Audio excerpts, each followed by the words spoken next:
मैंने जब अपना ये यूट्यूब चैनल स्टार्ट किया था 3 साल पहले, तो मेरे कम्युनिकेशन स्किल्स बहुत ही ज़्यादा ख़राब थी।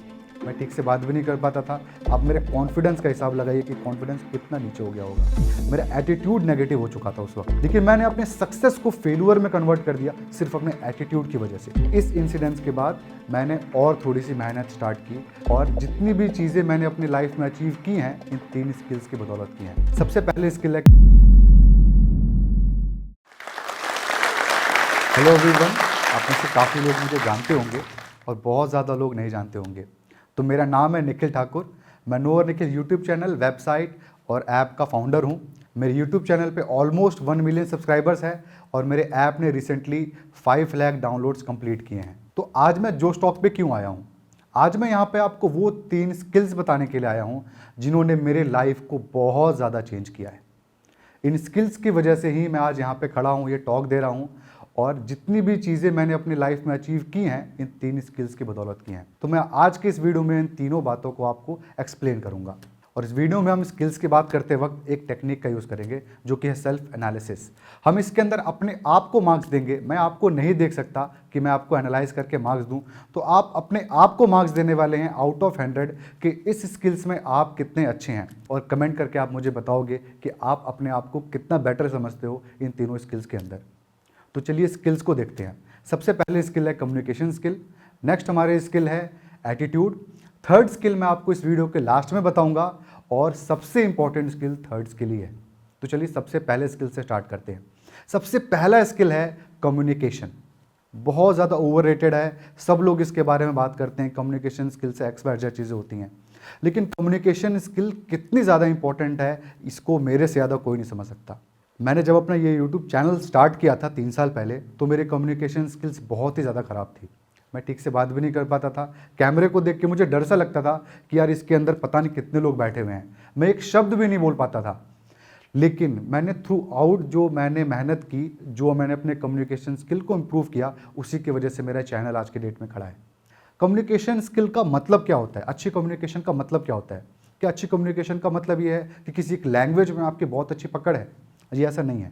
कम्युनिकेशन स्किल का मतलब होता है कि आप किसी को अपनी बात समझा सको। अगर आप अपनी बात किसी को समझा सकते हो तो आपका कम्युनिकेशन का बेस अच्छा है, स्ट्रांग है। अब जो भी चीज़ें होती है ना, इंप्रूवमेंट होता है वो इसी के अंदर होता है। आप कितनी जल्दी किसी को अपनी बात समझा सकते हो, कितने अच्छे तरीके से समझा सकते हो, इसके अंदर इंप्रूवमेंट होता है।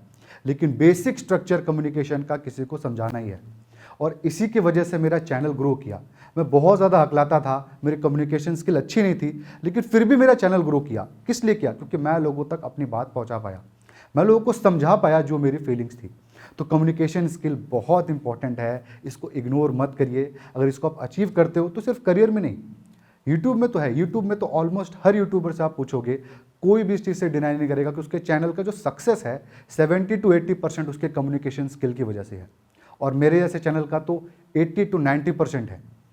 तो कम्युनिकेशन स्किल आपके करियर में भी हेल्प करती है और आपकी डेली लाइफ में भी हेल्प करती है।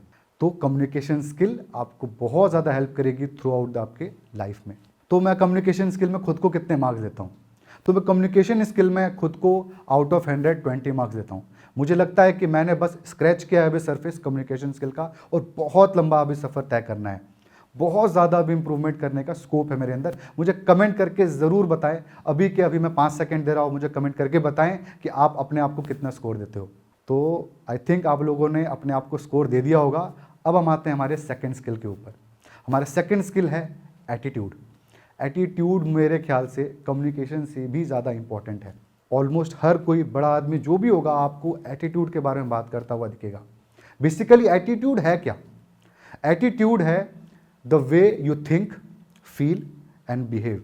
अगर मैं इसको आसान भाषा में समझाऊं तो जो भी आप सोचते हो, आपकी सोच से पैदा हुई आपकी फीलिंग्स, और उस फीलिंग से होने वाला आपका बिहेवियर ही आपका एटीट्यूड है। बिहेवियर सबको दिखता है, सबको पता होता है कि आपका बिहेवियर कैसा है, लेकिन उसका बैकएंड के बारे में किसी को नहीं पता होता। किसी को नहीं पता कि आपके फीलिंग्स और थॉट क्या चल रहे हैं उस बिहेवियर के पीछे। तो इन दोनों को कंट्रोल करके आप अपने एटीट्यूड को बढ़ा सकते हो। अगर मैं अपनी स्टोरी बताऊं तो मैं ग्रेजुएशन के बाद ही सरकारी नौकरी की प्रिपरेशन करने लग गया। मेरे फादर गवर्नमेंट जॉब में थे, मेरे कज़न कुछ थे जिन्होंने एग्जामिनेशन क्रैक किया था, और आसपास के कुछ लोग थे जिन्होंने क्रैक किया था। तो मुझे लगा शायद मैं भी कर सकता हूँ। तो मैंने भी कुछ जॉब्स की तैयारी स्टार्ट की, और आप यकीन नहीं करोगे, मैंने पहले 2 साल में 20 के आसपास सरकारी नौकरियां दी, जिसमें से ऑलमोस्ट 15 में मैं फेल था। 15 एग्जामिनेशन में मैं फेल था। आप मेरे कॉन्फिडेंस का हिसाब लगाइए कि कॉन्फिडेंस कितना नीचे हो गया होगा। मेरा एटीट्यूड नेगेटिव हो चुका था उस वक्त। मेरे को अभी भी याद है, मेरा सबसे पहला एग्जामिनेशन था IDBI बैंक पीओ का। मैं उस वक्त पेन नहीं उठ रही थी मेरे से, हाथ मेरे कांप रहे थे, क्योंकि 40 मिनट हो चुके थे एग्जामिनेशन में। 60 मिनट का टोटल एग्जामिनेशन था। मैंने 20 या 25 क्वेश्चन अटेम्प्ट किए थे, 100 क्वेश्चन थे।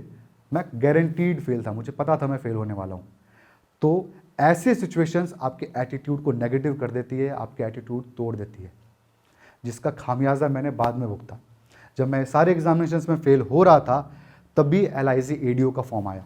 LIC ADO का फॉर्म मैंने अप्लाई किया और उसका भी एग्जामिनेशन दिया। एग्जामिनेशन देने के बाद मुझे लगा ठीक गया एग्जामिनेशन, बट मुझे पता था जैसे बाकी में फेल हुआ उसके अंदर भी मैं फेल होऊंगा।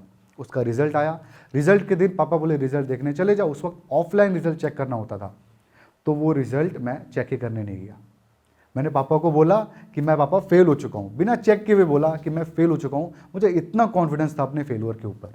इस इंसिडेंस के बाद मैंने और थोड़ी सी मेहनत स्टार्ट की। मुझे और लगभग साल भर और लगे, लेकिन मैंने SSC CPO का एग्जामिनेशन क्रैक किया और मैंने बैंक PO का एग्जामिनेशन क्रैक किया। लेकिन इस एग्जामिनेशन क्रैक करने के बाद इसके रिजल्ट के आसपास मेरे LIC ADO का मार्कशीट आया। वो ऑनलाइन आया और वो 1.5 साल के बाद आया उसके रिजल्ट के। उसको मैंने चेक किया कि यार मेरे कितने मार्क्स आए थे, मैं चेक करता हूँ। मैंने चेक किया तो मैं सरप्राइज हो गया जान के कि मैं पास हो चुका था LIC ADO में। मैं 1.5 साल पहले ही LIC की जॉब पकड़ लेता, गवर्नमेंट जॉब, लेकिन मैं नहीं पकड़ पाया अपनी एटीट्यूड की वजह से। मैं उस एग्जामिनेशन में पास हो चुका था, पास ही नहीं 25-30 मार्क्स मेरे ज़्यादा आए थे कट ऑफ से। मेरे कुछ 78-79 के आसपास मार्क्स थे और कट ऑफ 50 के आसपास था। मुझे मनपसंद पोस्टिंग भी मिलती, लेकिन मैंने अपने सक्सेस को फेलियर में कन्वर्ट कर दिया सिर्फ अपने एटीट्यूड की वजह से। एटीट्यूड बहुत इंपॉर्टेंट रोल प्ले करता है आपके जीवन में सक्सेस के लिए। राजकुमार हिरानी का मैंने एक इंटरव्यू देखा था, उसमें उन्होंने कहा था कि जब वो एक्टर चूज करते हैं तो वो एक्टिंग स्किल्स से पहले उसका एटीट्यूड देखते हैं कि उसका एटीट्यूड क्या है। सोचिए, एक्टर जिसका काम ही एक्टिंग है, उसकी एक्टिंग नहीं देखते पहले उसका एटीट्यूड देखते हैं, उसका बिहेवियर देखते हैं। वो देखने के बाद ही उसकी एक्टिंग स्किल्स देखते हैं। तो आप समझ के चलिए कितना इंपॉर्टेंट है एटीट्यूड। मैं अपने YouTube वीडियोस के कमेंट सेक्शन में भी देखता हूँ कि लोगों ने 5 साल तैयारी की है, 4 साल तैयारी की है, फेल हो गए। लिखते हैं 5 साल से पढ़ रहा हूँ, एक भी एग्जामिनेशन पास नहीं हुआ। वहीं कहीं कुछ कमेंट ऐसा आए होते हैं कि मैं 9 महीने से प्रिपरेशन कर रहा हूँ और मैंने 3 एग्जामिनेशन क्रैक कर दिए। ऐसा क्यों होता है? क्यों कुछ स्टूडेंट 15 एग्जामिनेशन देते हैं, वो 15 में पास होते हैं। कुछ स्टूडेंट ऐसे होते हैं जिन्होंने 20 फॉर्म भरे, वो 20 के 20 में फेल हुए। वो 5 साल पढ़े हैं, ये 1 साल पढ़ा है। दोनों के बीच का डिफरेंस ही एटीट्यूड है। करेक्ट एटीट्यूड से जब आप काम करते हो तो करेक्ट स्ट्रैटेजी बनती है आपकी, पॉजिटिव थिंकिंग होती है, आपका कॉन्फिडेंस बिल्ड होता है, जिसकी वजह से आप किसी एग्जामिनेशन को क्रैक कर पाते हो। तो एटीट्यूड बहुत इंपॉर्टेंट रोल प्ले करता है आपके करियर को इन्हांस करने में। अगर रेटिंग की बात करें कि मैं अपने आप को कितने मार्क्स देता हूँ आउट ऑफ 100, तो मैं अपने आप को 60 मार्क्स दूंगा। मुझे लगता है कि एटीट्यूड मेरा काफ़ी अच्छा है और बहुत इंप्रूव करने का स्कोप है। आप फिर वीडियो को पॉज करिए, कमेंट सेक्शन में जाइए, मुझे कमेंट करके बताइए कि आप अपने आप को कितने मार्क्स देंगे। तो चलिए अब हम आते हैं हमारे नेक्स्ट स्किल के ऊपर, जिसके बारे में थोड़ा सस्पेंस था। तो हमारी नेक्स्ट स्किल है सेल्स की। ये सुन के बड़ा अजीब लग रहा होगा यार, कम्युनिकेशन एटीट्यूड के साथ सेल्स कहाँ से आ गया? ये सेल्स कौन सी स्किल है, या फिर ये तो कोई जॉब है? ऐसा नहीं है। Sales one of the most important skill है जिससे आप लाइफ में सक्सेसफुल हो सकते हो। सिर्फ सेल्स के बेसिस पे आपके अंदर कोई क्वालिटी नहीं है, सिर्फ सेल्स की आपके अंदर क्वालिटी है ना, तो आप बहुत सक्सेसफुल हो सकते हो। अगर आप एक कंपनी को देखो, एक बहुत बड़ी कंपनी है, देश की सबसे बड़ी कंपनी हो चाहे दुनिया की सबसे बड़ी कंपनी हो, उसके अंदर बहुत अच्छा एडमिनिस्ट्रेशन है, उसके अंदर बहुत अच्छा लॉ डिपार्टमेंट है, अकाउंट्स डिपार्टमेंट भी बहुत अच्छा है, सब कुछ अच्छा है। एक ही कमी है, वहाँ पे सेल्स डिपार्टमेंट अच्छा नहीं है, वो परफॉर्म नहीं कर पा रहा, वो कंपनी बंद हो जाएगी। क्योंकि सेल्स ही प्रॉफिट डिराइव करता है। कितना भी अच्छा कंपनी हो, वो प्रॉफिट जनरेट नहीं कर सकता अगर उसका सेल्स नहीं है। तो ये बहुत इंपॉर्टेंट पार्ट प्ले करता है, स्पेशली प्राइवेट सेक्टर में। तो क्या सिर्फ प्राइवेट सेक्टर के अंदर ही आपका ये इंपॉर्टेंट रोल प्ले करता है? जी ऐसा नहीं है। मेरी पर्सनली लाइफ के अंदर भी मैंने सेल्स का यूज़ करके हज़ारों बार सक्सेस अचीव किया है। आप मेरे चैनल को भी देखें। अगर यूट्यूब चैनल की बात करें तो हर एक यूट्यूबर अपने आप को ऑनलाइन बेच ही रहा है, भले वो पैसे नहीं ले रहा, बात पैसे की नहीं है, और बेचने को हमको नेगेटिव नहीं लेना, लेकिन अपने आप को सेल कर रहे हैं। हम अपने कंटेंट के अंदर वो वैल्यू क्रिएट कर रहे हैं जिसकी वजह से आप हमारा कंटेंट देखते हो। वो वैल्यू क्रिएशन ही सेल्स है। सेल्स का मतलब ही होता है वैल्यू क्रिएशन। वैसे ही मेरा ऐप का 500,000 डाउनलोड्स हैं, हालांकि मैं पैसे नहीं लेता उसके अंदर, बट कोई भी मेरा ऐप अपने फ़ोन में फ्री में भी क्यों रखे, क्यों अपने फ़ोन का स्पेस भरे? तो इसका रीज़न ये है कि उसको उसमें वैल्यू दिख रही है। वैल्यू क्रिएट करना पड़ता है और तभी आपके प्रोडक्ट सेल होते हैं। तो क्या सिर्फ प्रोडक्ट्स की सेलिंग के अंदर ही है?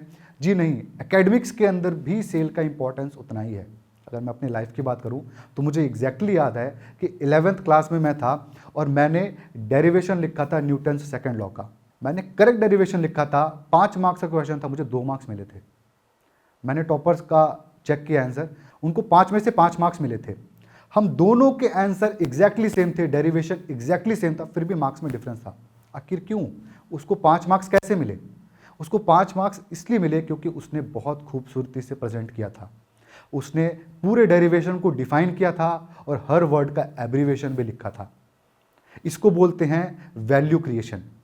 उसने उस 5 मार्क्स के क्वेश्चन के अंदर 5 मार्क्स की वैल्यू क्रिएट की, जिसने टीचर को लगा कि हाँ इसके अंदर 5 मार्क्स का वर्थ है, उसने 5 दिए। मेरा आंसर करेक्ट होने के बावजूद, नॉलेज होने के बावजूद मुझे सिर्फ 2 मार्क्स मिले, क्योंकि मैं वैल्यू क्रिएट नहीं कर पाया वहाँ पे 5 मार्क्स का। तो हमेशा आपकी लाइफ में सेल्स काम आता है।